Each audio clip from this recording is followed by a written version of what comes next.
This is Stephanie Slater. The time is 11:45. I can assure you I am okay and unharmed. Providing these instructions are carried out, I will be released on Friday the 31st of January. The money must not be marked in any way whatsoever.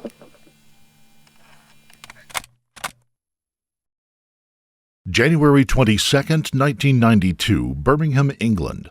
25-year-old estate agent Stephanie Slater is going about her working life as normal. Her office receives a call from a man who wants to view a property on Turnberry Road. Stephanie was sent along to conduct the viewing, but this would be no ordinary viewing. When Stephanie entered the home, she was attacked by the man, handcuffed and whisked away. No one knew who the man was or where he was from. Getting Stephanie back safely would not be easy, but finding her location would be like looking for a needle in a haystack. Nobody even knew what the person's voice sounded like because the appointment had been requested via a letter in the mail. As if it wasn't bad enough, later revelations about her kidnapper would prove just how dangerous he was. This was far from his first offense. Before we begin, we would like to send our sincere condolences to the friends and family of Stephanie Slater and Julie Dart, who had to endure the most severe ordeals inflicted upon them by one very evil person. The 22nd of January, Stephanie arrives at the Turnberry Road home where the man was waiting outside for her. He introduced himself as Mr. Southall. Stephanie opens the door to the property, expecting to conduct a viewing. Stephanie said that she remembered being less than enthusiastic about the chances of getting a sale. Mr. Southall, as we'll continue to call him for now, seemed very preoccupied and didn't seem like he wanted the house. Stephanie invites the man to look upstairs. He did ask a few basic questions about the home and was given the opportunity to look around while Stephanie went to wait in one of the bedrooms. Mr. Southall called her into the bathroom and asked her to explain why there was a hook sticking out of the wall. Of course, it was just there as a place to hang a towel or robe. But as Stephanie walked over to it, she turned to face the man, who, without warning, lunged at her. Stephanie remembers seeing glimmers of silver as the man's hands swung past her face. He was carrying a knife and a chisel, but Stephanie wasn't going down without a fight. She grabbed at the chisel and managed to get it away from the man, but he did still have a knife. Stephanie described seeing bits of her hair falling to the ground as he cut it and feeling the blade catching her face repeatedly. Unfortunately, Stephanie was overpowered when she grabbed the knife. The man told her to let go, but she wouldn't, so he swiftly pulled the knife vertically downwards, slashing her palm, and she looked down to see what damage had been done. The man took his chance to pounce on her. He held the knife tightly against her neck so that she could feel the pinch of the blade against her skin, and told her, "If you scream, I'll slit your throat." Stephanie, with little other choice, now pleaded for her life. "Okay, you've got me. Please don't hurt me. Remember, I'm human." Her hands were subsequently tied, and she was blindfolded and forced down the stairs at knife point. Just to make sure that she didn't try to get away, the man even tied a noose around her neck. Stephanie was now completely terrified and at the mercy of the attacker. She prepared herself for what she assumed was about to happen. She thought she was about to be raped. To her surprise, she isn't sexually assaulted. The man instead asks for her keys. She tells him where they are, and in her own words, this is when she realized that he didn't want to rape her. He didn't even want her car, but he did want her. But for what? Stephanie is forced into the car and is driven out of Birmingham. No one knows the man. Stephanie has no way of communicating with anybody, and in theory he could drive to any of the four corners of the UK and no one would know how to find her. After driving for a while, the man stops the car and says to Stephanie, "No screaming. I have the knife." He then removes her gag and tells her that she is being kidnapped, and his motives become clear. He says that she is going to be held for ransom until her employers pay him £175,000. That's just under £500,000 in today's money. He then pulls out a tape recorder and tells Stephanie to repeat a pre-written message. Of course, she complies with his demands. Who wouldn't in her situation? The recorded message is then relayed through a public telephone to Stephanie's boss, Kevin Watts, at 12:22 p.m. the same day, followed by the kidnapper saying, I'll send a letter with the details. Kevin, unsure how to proceed, contacts his superior, who tells him to phone the police, but to tell them to be covert, as the kidnapper could still be watching the estate agent's office or the property. Kevin relays the message to police, and although they respond quickly, they didn't listen to the full story. Within 5 minutes, uniformed officers are at the Turnberry Road home, outside the estate agent's. 6 hours have passed since Stephanie's disappearance. She and her kidnapper arrive at their final destination. The man opens a large sliding metal door and sits Stephanie in a chair which she is tied to very securely. She couldn't have known it at the time, but she had just been driven over 70 miles away to a rural town called Newark in Lincolnshire. She was now in the middle of nowhere in a workshop. Her chances of rescue were remote, to say the least. Meanwhile, the police were trying to start their investigation. We say trying because they had absolutely nothing to go on apart from the ransom call. They had searched the Turnberry Road home and discovered blood in the bathroom where the struggle had taken place, but this was Stephanie's blood and didn't do them any good in trying to find out who the man was. Unfortunately for Stephanie, other than door-to-door inquiries, the only thing the police could do was wait for the kidnapper's next set of demands. Stephanie had now been missing for over 9 hours. She was becoming increasingly worried about the behavior of the man. He stood behind her as she was unable to move, just stroking her hair repeatedly. But then he offered her a cup of tea and a ham sandwich. Was this on purpose to make Stephanie anxious about what lay in store for her? Or was it the man living out some deluded fantasy with her? His behavior changed again, this time by telling her to take off all of her clothes, saying that he had spare clothes for her to wear. Stephanie, bravely and with defiance, refused to take her clothes off, which made the man angry. Stephanie still refused, and the man calmly whispered 4 chilling words in her ear. "What about Susie Lamplugh?" This sent shivers down Stephanie's spine. Susie had also been a 25-year-old estate agent who had gone missing from Fulham, London in 1986. She was never seen or heard from again. Even to this day, what happened to her is still a mystery. Now, even more scared, Stephanie undresses herself, but she was not given the replacement clothes as promised. The man forced her hands above her head and forcibly pushed her back onto a mattress before laying on top of her. What happened next doesn't take much working out, but she did remain defiant. She refused to react to this sick individual, hoping in her mind that it would take any thrill or pleasure that he was trying to achieve. Stephanie said later, "I didn't care anymore. I wasn't even frightened anymore. As a woman, there was nothing worse he could have done to me." Stephanie is eventually given some clothing, but she may have won a small victory as well. Her attempt to take away any perverted pleasure the man had hoped to gain seemed to have worked. He said to her, "That won't be happening again." Not that it was very good anyway. Shockingly, in the same planning for this crime, the attacker had crudely made a makeshift coffin using a trash can and some tarp. In another attempt to scare her, he said, "I hope you aren't claustrophobic."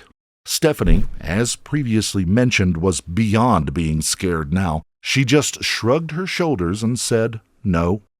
Birmingham police were now working closely with West Yorkshire police, who had dealt with a similar incident recently. The letter from the kidnapper had not yet arrived, but they were unable to proceed much further without it. Their only hope of trying to get one step ahead of the kidnapper was to get the ransom letter earlier than he may anticipate. Police made their way to the Royal Mail sorting office, where the letters are sorted before they go out for delivery. After a frantic search, the police found the ransom letter in the sorting office. It contained a list of demands and a recorded message in Stephanie's voice. "This is Stephanie Slater. The time is 11:45.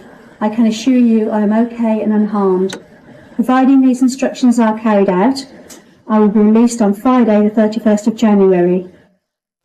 Police now went to work on the letter, trying to find any clues that it may reveal to them, and it seemed that the kidnapper might not have been as smart as he liked to think. The decision to bring in West Yorkshire was now looking to be a good one, as this letter showed similarities to a ransom letter they had received for their own case. In July of 1991, a sex worker called Julie Dart had gone missing and then was subsequently murdered after she tried to escape her captor. Stephanie's kidnapper used similar terms and phrases in the letter, not to mention misspelling the same words as he had in Julie's letter. For the time being, this evidence was circumstantial. After all, anyone can spell a word incorrectly, but both police forces now worked on the assumption that it was the same man. Having taken some of the initiative back through her defiance, Stephanie's kidnapper now had her in the makeshift coffin. To try to regain his psychological advantage, he told her that if she tried to move, she would be electrocuted and die in that box. Despite her terror, on the outside, she remained calm and looked almost fearless, once again taking away his perverted pleasure from trying to terrify her.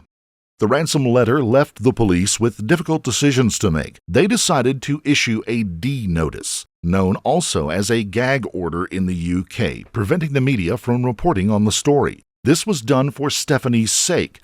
They did not want to risk antagonizing whoever had her any further. The kidnapper stipulated that Stephanie's boss, Kevin Watts, must be the courier to deliver the money. But it wasn't that simple. Stephanie's life was certainly in danger, and it was now possible that this man had demonstrated his willingness to kill with the similarities to the Julie Dart case. Sending Kevin into the lion's den might be risking yet another life, but if they did not abide by the demands, they could potentially be signing Stephanie's death warrant. January 23rd. Stephanie has now been missing for nearly 24 hours, and her situation is becoming critical. She was being held in what was essentially a metal shed with no heating. She had on little clothing to keep her warm and was now becoming hypothermic. Stephanie said that she had no feeling in any of her limbs and that she felt like she was ready to die. Then something strange happened to her. Remember, she's locked in a box with no light. Suddenly above her, she saw a small beam of light shining through. She later said that she thought she was losing her mind, but inside the small circle of light, she said, appeared the face of Jesus Christ. Stephanie said, "I wasn't even very religious, but I felt very privileged to have seen this. It put me at ease and took away any pain I was feeling. I thought I had died and was going to the other side." The kidnapper then gives Stephanie the realization that she wasn't dead. He opened the box and told her to get out. Stephanie was so ill and cold she was unable to move. Remember, she had been kidnapped for ransom money. If Stephanie died, the kidnapper would not get his money. He carried her out of the box and placed her on a chair, and then gave her a cup of tea to warm up. He then grabbed her arms and started to rub them quickly up and down in an attempt to warm her up. It was at this point Stephanie thought there may have been a very small streak of humanity in this man, not to mention it was imperative that he keep her alive. Deep inside, she started to hope that she might yet get out of this situation alive. Over 70 miles away, the police were still trying to do their best. They were still unable to make any significant progress. They knew who the courier was supposed to be, and they knew that Stephanie's supposed release date would be the 31st of January. They had planted recording devices in the home of Stephanie's parents and her workplace to record any calls that may come in from the man, so they could try to use his voice to work out who he was. But for the time being, this was clutching at straws. The kidnapper still held all the aces. The anxious waiting by the phone for the family, colleagues, and police went on for days, but they still heard nothing. That is, until the 27th of January, 5 days after Stephanie had been taken. Her parents' phone finally rang at approximately 2 o'clock in the afternoon, but to their surprise, it wasn't the kidnapper, it was Stephanie. Hello, it's Stephanie here. They have allowed me to send a message to you. Just to let you know, I am all right and unharmed. I hear that West Bromwich Albion lost yesterday to Swansea, 3-2. I want you to know I love you. I am not to say too much, but whatever the outcome, I'll always love you. Look after the cats for me. Although this voice was a recording, it did prove one thing. The recording was made that day, and Stephanie was still alive. She went on to say that she was well and being taken care of, and however this situation turned out, she loved them all very much. From her point of view, Stephanie was subtly doing all she could to keep herself alive. Whenever she was given the opportunity, she tried to make small talk with the man that she now called Bob. She even remarked on making him laugh one day, and his response was frightening but puzzling to her. After he finished laughing, he said, "I'll have to get rid of that now. The bin in the corner of the room I was going to use to transport your dead body out of here." Stephanie's reaction was one of desperation, but also strange. She reached out her arms and said, "Oh, Bob, you're not going to kill me now, are you?" And the two shared a long hug. Stephanie had certainly managed to gain a certain degree of trust from Bob. She now had crisps and biscuits and fizzy drinks to keep her going. Then Bob made some changes to their sleeping arrangements. Instead of putting her back in the box, he let her sleep on the mattress. He then went out to get his own mattress to sleep on next to her. Clearly, the hug, which Stephanie almost certainly instigated through her desperation, had touched her kidnapper. One night, as they lay on their mattresses, he said, "If I was to ask you to do what we did on the first night, what would you say?" He was, of course, referring to the sexual assault he had inflicted on her, and now, amazingly, he was asking her to have consensual intercourse with him. Stephanie, of course, declined and said, "I don't want to." She would have probably liked to have been much more abrupt with him, but she didn't risk making her circumstances worse by antagonizing him. Stephanie later said that she couldn't believe how she had overcome the hurdle of trying to get just a touch of respect from the man and didn't want to ruin that. Bob simply said, "Oh well, just thought I'd ask," but he did not force himself on her again. The 28th of January, Stephanie's boss, Kevin, receives a call from the kidnapper. Hello? Have you got the money? Who's this, please? Never mind. Have you got the money? For tomorrow? For tomorrow. Yeah. Have you got it? I'm getting it, yeah. The message was clear. He had to deliver the money on the 29th of January, and if it all went to plan, Stephanie would be released on the 31st. Police had decided that Kevin would have to be the one to deliver the money and had been giving him coaching on how to stall for time and try to gather any information he could, at least over the phone. This, however, was not possible. The 29th of January, Judgment Day. Kevin Watts had his instructions from the police and the kidnapper. This is the day he must go and risk his life for his colleague. We should make a point of stating that Kevin wanted to do this from the start. There was no doubt in his mind that he wanted to help Stephanie. As he left home on the morning of the 29th, his wife cried, fearing that he may not return. 7 p.m. on the same day. Kevin is instructed to go to a phone box outside of the Glossop train station and to wait for a phone call. But the phone call did not come. Instead, a note had been left for him saying that he must travel to Sheffield in Yorkshire to another phone box and await instructions. Was the kidnapper going to release Stephanie, or was he just leading them on a wild goose chase? This was clearly a strategy that would lead Kevin to different locations in the hope that police who were following would lose his trail. 8:45 p.m. Kevin arrives at the phone in Sheffield. His instructions are to walk down a country lane around the corner. Entering the lane, it is dark and very quiet. Kevin, naturally, is quite nervous and panicky. The lane has signposts put into the ground saying Shipways, the name of the estate agent he and Stephanie worked for, and arrows pointing where he should go. But even more worrying to him, a heavy fog had set in, meaning that the police had lost him. He was alone. 9 p.m. A nervous and slightly behind schedule Kevin continues down the lane. He notices a bright orange traffic cone in the middle of the pathway. His instructions are to transfer the money from his bag to the one that's hanging over the cone. His final instruction is to leave the money in a wooden tray on the wall and then flee the scene. Kevin carries out these instructions to the letter and makes a run for it. The wooden tray had been connected to a fishing line. Behind the wall was a 60-foot drop. The kidnapper then pulled the fishing line, and down came the money in the bag, and he ran off into the darkness.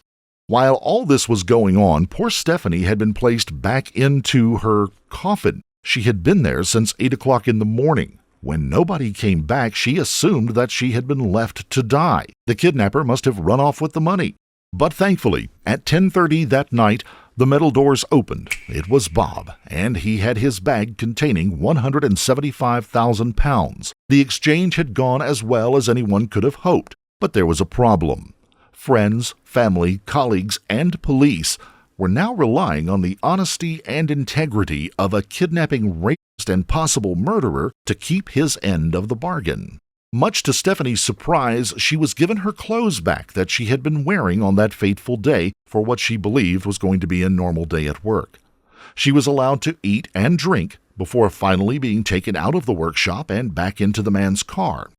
Midnight, January the 29th, Stephanie Slater is finally arriving back in Birmingham. Bob drops her off outside her home and then speeds off into the night with his money. Stephanie made her way to the brown wooden door and then began to bang relentlessly. A strange man answered the door, which turned out to be the family liaison officer. But behind him was her parents, who grabbed her almost violently in a show of raw emotion. The three of them hugged and cried uncontrollably. Stephanie had finally come home. For the family, the relief was incomparable to anything they had ever experienced. For the police, however, the job was only halfway done. Stephanie had been saved, but the man was still on the loose, and he needed to be brought to justice. Several people saw the man who had dropped Stephanie off, coupling this with witness statements from the Julie Dart case, as well as Stephanie's own description. They launched a public appeal for information on the UK TV show Crime Watch, with a description and a voice recording. In a few minutes, you'll hear the voice of the man who kidnapped Stephanie Slater. Do you want her to give you a password? If you tell me a word, I'll get her to repeat it to say that she's all right. Yes. Could I have a mother and father's Christian names, please? The appeal paid off. A lady named Susan Oakes rang the show and said that she believed the man that they were looking for was her ex-husband, Michael Sams. Police immediately visited Michael's home and spoke to his then-wife, Tina. Her words told their own story. Michael and I were watching Crime Watch last night, and he said he might be getting a visit from the police. Unfortunately, Michael wasn't at home at the time, but the police were now convinced that this was their man. Not wanting to spook Michael's wife or Michael himself, police simply said that it wasn't anything urgent and that they would just call back at another time. But of course, it was urgent. Police got Sam's work address from his wife and drove straight there. Upon entering the very workshop where Stephanie had been held captive, there he was, sat behind the counter in his workshop, which, remarkably, he had kept open to the public and served customers all the time Stephanie was being held prisoner in a back room, locked in a coffin. Michael was immediately arrested and charged. Michael's trial lasted 22 days. There was little defense for him to put up. He denied murdering Julie Dart but confessed to the kidnap of Stephanie Slater. On the 8th of July, 1993, the jury went out to consider their verdicts. It took just 3.5 hours for them to come back with the inevitable guilty verdicts. He was found guilty on 4 separate blackmailing and extortion attempts, as well as the kidnap and false imprisonment of Stephanie Slater. A big relief, and finally some closure, came to the family of Julie Dart. Sams was also found guilty of her murder as well. The judge had no hesitation in handing down the most severe of sentences. Sams was sentenced to 4 life terms, meaning he basically had no chance of ever being released. The judge said, "You are an extremely dangerous and evil man who is a menace to society, who shows no remorse for Miss Dart or Miss Slater. The ordeal you inflicted on your victims is something only the rest of us can imagine, and however dreadful we imagine it to be, the reality must have been far worse." Finally, justice had been done. Michael Sams has never accepted any responsibility for his actions, nor has he ever shown any remorse for the horrific crimes he committed. Quite the opposite. He has tried to get parole on several occasions, most recently in April of this year. But his parole was denied once again. He is now 81 years old and will most likely die where he belongs, behind bars. A special mention should also be given to Kevin Watts, a man who was willing to risk his own life to save one of his colleagues. Despite his fears, he carried out his instructions and by doing so almost certainly saved Stephanie's life. The police may have gotten off to a rocky start in their investigation, but as the case progressed, they handled the whole incident with model professionalism. solving not just the kidnap of Stephanie, but because of cooperation between two different forces, also getting justice for Julie Dart and her family. The young woman was only 18 years of age. Rest in peace, Julie Dart. Stephanie Slater was unable to return to the estate agent business again. Unsurprisingly, the thought of something similar ever happening was just too much to handle. Instead, she went to work with different police forces across the UK, helping them to understand better how to treat the victims of kidnapping. Her mental resilience did not leave her. As she moved on with her life, she also became very religious, seeing the little beam of light and the face of the Lord in the dark in her makeshift coffin changed her life. She believed that moment strengthened her resolve and helped her get through the ordeal. The sexual assault Stephanie endured was so traumatic to her that she didn't speak about it for many years, even after the court case. Nobody was aware that she had suffered that kind of attack. Only in an interview several years later did she finally shed light on the full extent of her suffering at the hands of Michael Sams. Tragically, Stephanie was not able to live the long life she deserved. On the 1st of September 2017, she lost a short battle with cancer and died at just 55 years old. But for what time she did have in this life, Stephanie was a strong, powerful, independent woman. In many ways, and against the odds, she won her psychological battle with Sams, even making him believe that she was fond of him. Rest in peace, Stephanie Slater. As always at Beyond Evil, we like to pay our tribute to the victims of Michael Sams. Julie Dart was just 18 years old and had a lot of living left to do. Whatever she was doing to earn money at the time, she did not deserve to die. She had many years ahead of her to change her life around, but all of that was taken away. Stephanie's life has inspired us, as it should inspire many. Whatever your circumstances, whatever is happening in your life, we should all remember the strength of Stephanie and believe that there is a way forward and that we are bigger than any single thing that can hurt us. Rest in peace, Julie Dart and Stephanie Slater. If you found this story compelling, don't forget to like the video, comment down below your take on it, and please subscribe to the channel. Also, hit the notification bell in order to stay up to date each time we reveal a new shocking case. Until next time, stay safe and keep your eyes peeled. You never know what's lurking in the shadow.